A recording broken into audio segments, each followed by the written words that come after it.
salvation. Kasi yung salvation niya, hindi ko siya namatay sa cross. Hindi pa tapos. Yung pagdating sa cross, doon pala yung tinis-pinis doon. Pero dito, he was saying, and he was praying in John 17 about his disciples. That none of them was lost. Diba? I took care of them. Meaning to say, his concentration was not to preach to the whole world, but to train the 12 or the 11 to bring the gospel to the world. Nakalina? That's how he established his workers. Crucial yun. Crucial yun. Kaya tayo rin, meron pa sa inyo, Jesus Christ, when he applied this, he prayed overnight for the 12. Nakalipo? That was the only recorded prayer na nag-overnight talaga siya, and yung time na namili siya ng kanyang workers. 12. He wasn't thinking of living for the rest of his life in the world, thinking of living eternally in this world to preach to the people in the world. He was just thinking of training the 12 who will continue the work, and the 12 will continue training others who will produce more workers eventually. Nakuha natin? Nagkakatingan tayo. So, asa natin nakikita? Kaya ito ang mali. Church growth principles ito yun. How will our church grow? Maling tanong yan. Bakit mali? Kasi sabi na Lord, the harvest is plentiful. It must grow.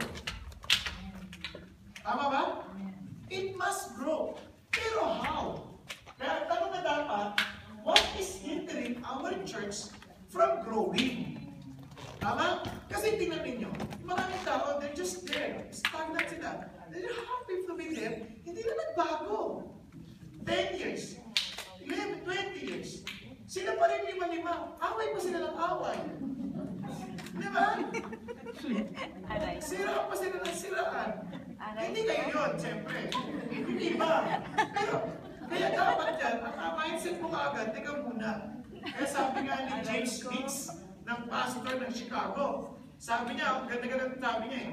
Sabi niya, every month, we celebrate baptism. Meaning to say, sabi niya, if there will be no more baptism every month, then I will step down from the pulpit to receive Jesus again to be baptized. Kasi sabi niya, it is impossible for the church not to grow, not to have new followers of Jesus, kasi the church must grow. Kaya ang question na, what hinders the church of Christ from growing? Okay ba? So yan po ang ating pag-uusapan. Tignan po natin ito. Church growth, you need to understand, many churches focus on numbers. Kasi akala nila, uy, marami tayo. Hindi yan, hindi numbers pinag-usapan dito. Without realizing that church growth is a byproduct of health, church health. Pag healthy yung church, kaya namin pinag-aaway yan, di body quality kami, mayroon mga quality. Hindi. If the church is really healthy, the quality, it will grow. Okay po? Nagkakalit tayo. Okay, ano ba? Church health, on the other hand, is a byproduct of church leadership health. Kapag healthy yung leader, healthy yung church. Sabi nga ni John Maxwell, sabi niya, everything rises and falls on leadership. Kapag hindi healthy yung church, hindi healthy yung church. Sino niya ito? Kung yung leader hindi nagpe-pray, how can they challenge the people to pray? Diba? Kung yung leader hindi siya, let's say, hindi siya nag-evangelize, he cannot tell others to do the same. Or to do evangelism.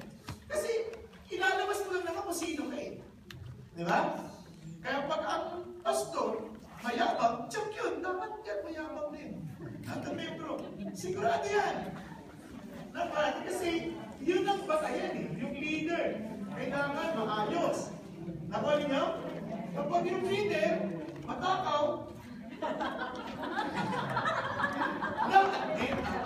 kasi siyempre lagi may party, lagi may kainan, lagi may...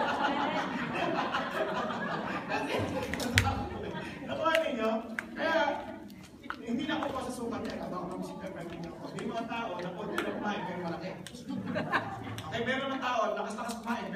malaki.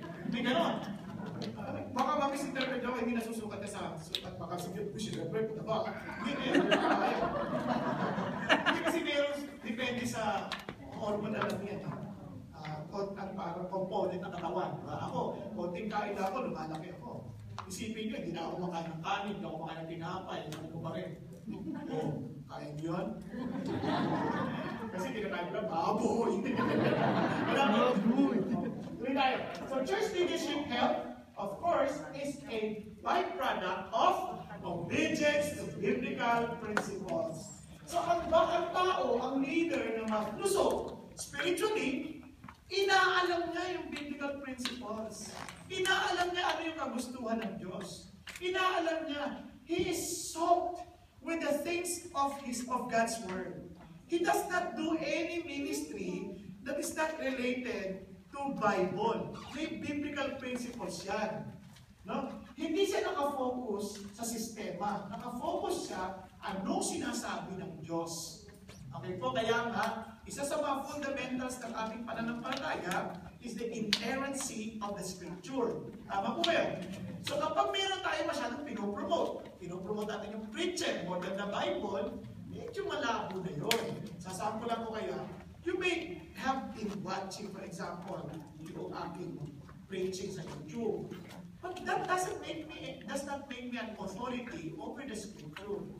If I say something unbiblical, ay huwag niyong pakinggan. Hindi niyo kailangan awayin, huwag niyong pakinggan. Kasi huwag niyong kunin. Kasi lahat naman tayong mga tao, lahat tayo, tao tayo, imperfect tayo eh. We might say things na hindi talaga biblical. Tama po? But I will try our best to be biblical. So, ibig sabihin, our belief is not personality-based. It is always based on the Scripture. Okay po? Kakabilan tayo dyan, ha? Okay, tuloy tayo. Ngayon, kailangan natin ng paradigm shift. Ano yung paradigm shift? Ibig sabihin, kailangan kumilos. Dito tayo nakafocus lagi, dapat dito tayo. Kasi, sa totoo lang, lahat ng ating ginagawa, minsan, nakafocus tayo sa nakasanayan na natin dati. Kaya, nagagawin tayo, magbawa si pastor, pero may to introduce. Sabi niya, ay, teka mo na, pastor.